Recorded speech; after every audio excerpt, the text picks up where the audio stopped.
শিগগিরই একবার দরজা খোলো ভাই, দরকার আছে। ও দাঁড়াও, খুলছি। বলো কি ব্যাপার? ভাই একবার শ্মশানে যেতে হবে। হ্যাঁ, শ্মশানে? কেন, কে মারা গেছে? রঘু মস্তান। হ্যাঁ, মারা গেছে? কখন? এই তো কিছুক্ষণ আগে। ওর চাকর খেদা এসে আমাকে খবর দিল। আমি আর কি করি বলো, গায়ের মোড়ল হয়ে বসে আছি, সব দায় তো আমারই। হ্যাঁ ঠিক আছে, কিন্তু আমি ভাবছি যে লোকটার ফাঁসি কাঠে মরার কথা ছিল সে মরল বিছানায় বেঘরে। আরে ওসব নিয়ে পরে ভাবলেও চলবে, এখন চলো তাড়াতাড়ি। ভিডিওতে লাইক করে চ্যানেলটি সাবস্ক্রাইব করে রাখুন যেন পরবর্তী ভিডিও মিস না হয়। বৃষ্টি এখন একটু ধরেছে, কিন্তু রাস্তায় প্যাচ প্যাচে কাদা, চারিদিকে থমথম করছে মিশমিশে কালো রাত। শ্মশান এখান থেকে এখনও 4 মাইলের পথ। একটা ভারী মরা কাঁধে নিয়ে আমাদের 4 জনকে এই বনপথ পাড়ি দিয়ে শ্মশানে পৌঁছাতে যে প্রাণান্ত পরিশ্রম করতে হবে সে আর বলার অপেক্ষা রাখে না। দূরে মাঠের ধারে একটা গাছের ডাল থেকে চ্যাঁ চ্যাঁ করে একটা প্যাঁচা ডেকে উঠল।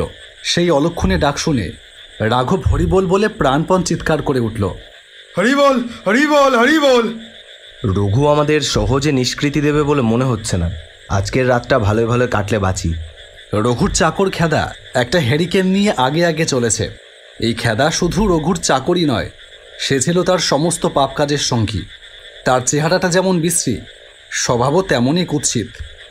তার ওই 2খানা কালো হাত যে কত ধরনের পাপ কাজ করেছে তার হিসাব সে নিজেও জানে না। রঘু ছাড়া আর কেউ তাকে ভালোবাসত না।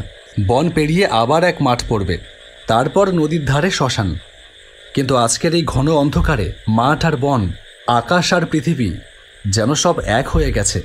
তাদের অস্তিত্ব বোঝা যাচ্ছিল শুধু মাঝে মাঝে জ্বলে ওঠা বিদ্যুতের আলোয়। খেদার লণ্ঠন মিটমিট করে জ্বলে অন্ধকারের নীরবতাকেই যেন ভালো করে দেখিয়ে দিচ্ছিল। কিছুটা এগোবার পর সুখবিলাসদা বলল, আমার মনে হচ্ছে কে যেন আমাদের পেছন পেছন আসছে। সবাই দাঁড়িয়ে পড়লাম। খেদা হ্যারিকেনটা একটু উঁচু করে একবার দেখে নিয়ে বলল, কোথায়, কেউ নেই তো? সুখদা, এই দুর্যোগের রাতে কে আর ভিজতে ভিজতে আর হোঁচট খেতে খেতে এখানে আসবে? নাও চলো, দাঁড়িয়ে পড়লে দেরি হয়ে যাবে। মাঠ ছেড়ে আবার বনে এসে পড়লাম। চলতে চলতে মনে হতে থাকলো বনের গাছপালার সাথে ঝোড়ো হাওয়ায় অন্ধকার যেন দোল খাচ্ছে। আমাদের সকলেরই গা ছমছম করতে থাকলো। নিশ্চয়ই আমাদের সাথে কেউ আসছে।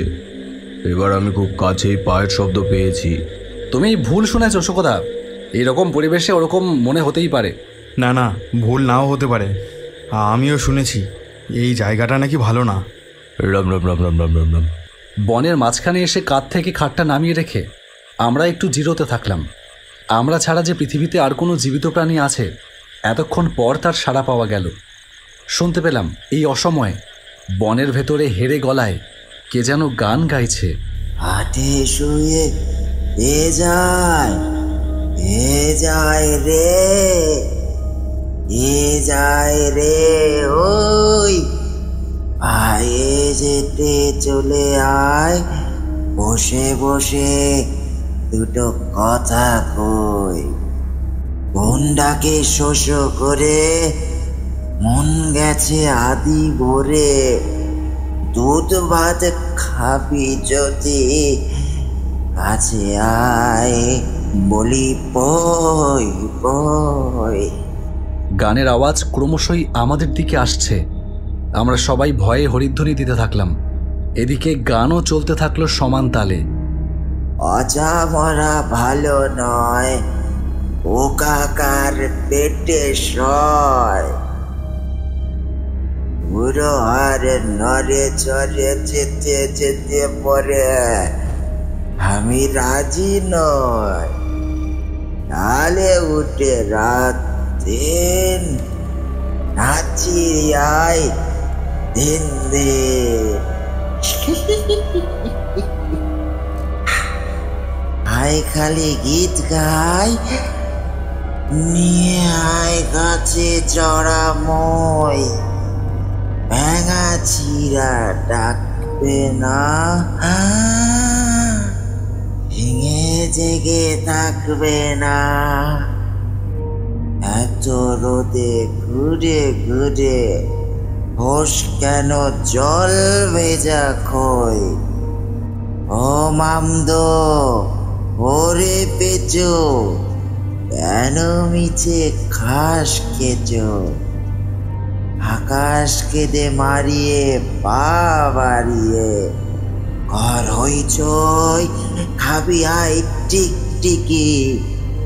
হাঁচি আসে দেখ দেখি, আশপাশ মরা হাত। কোথা যাস চই চই চই। হ্যাং চলে শুয়ে শুয়ে, কার পোলা মেলে কুয়ে। পাতে মোর কাঁচা মাথা দিবি নাকি? হ্যাঁ, তাই সই, তাই সই। এ কি অদ্ভুত গান, এ কি ভয়ানক সুর। তাড়াতাড়ি মরার খাট নিয়ে আমরা শ্মশানের দিকে ছুটলাম। শ্মশানে এসে খাট নামিয়ে আমরা আগে খানিকটা হাঁপিয়ে নিলাম। তারপর মাধব বলল, বনের ভেতর যে গান গাইছিল সে মানুষ না। নরক থেকে রঘুর স্যাঙাতরা বোধহয় রঘুকে নিতে এসেছে।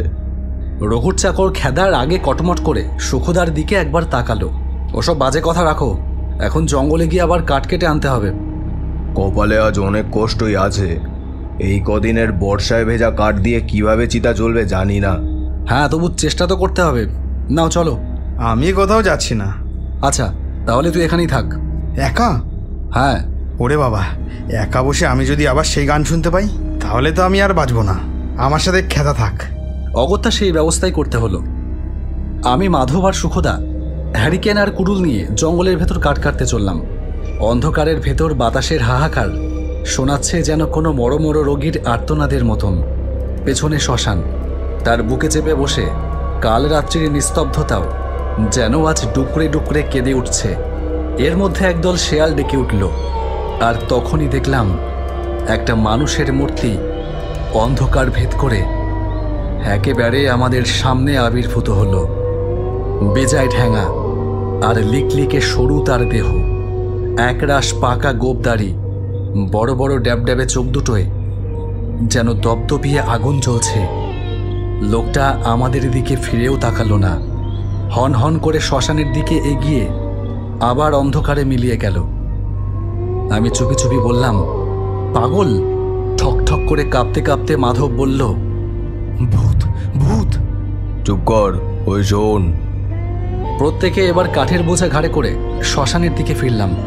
শ্মশানে যেতে আর সাহস হচ্ছে না, যদি আবার সেই মূর্তির সাথে দেখা হয়।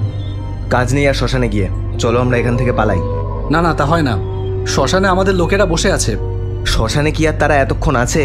গিয়ে দেখবি তারা কোন কালে ফুটে সানলাইট হয়ে গেছে। আর ওই মূর্তিটা দিব্যি আরামে দুপা ছড়িয়ে বসে রঘুর মরা চিবিয়ে চিবিয়ে খাচ্ছে। পাগলের মতো না বকে চল।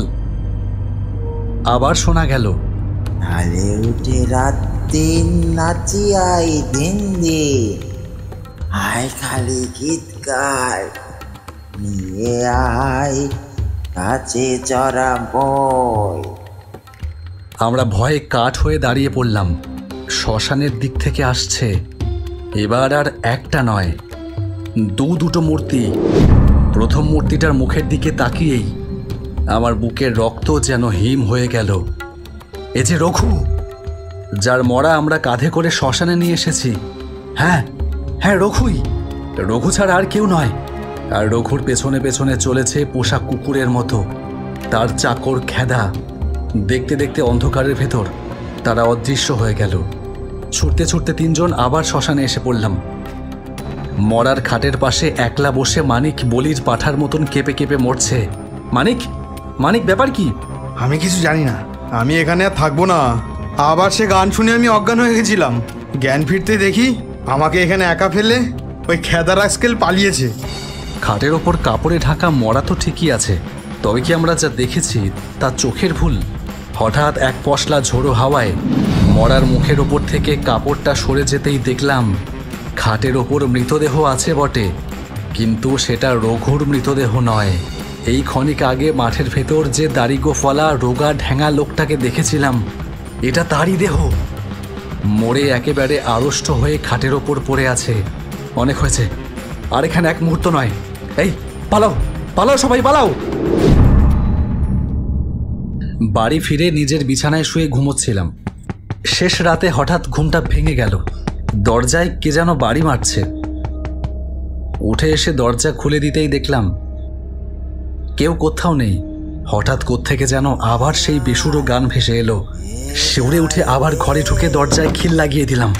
সকালবেলা খবর পেলাম রাঘব আর সুখদার দরজাতেও কাল মাঝরাতে কে যেন ধাক্কা মেরেছিল। তবে তারা কেউ দরজা খোলেনি। রঘু চাটুজ্জে আর খেদার আর কোনো খবর পেলাম না। অবশ্য না পাওয়াই ভালো।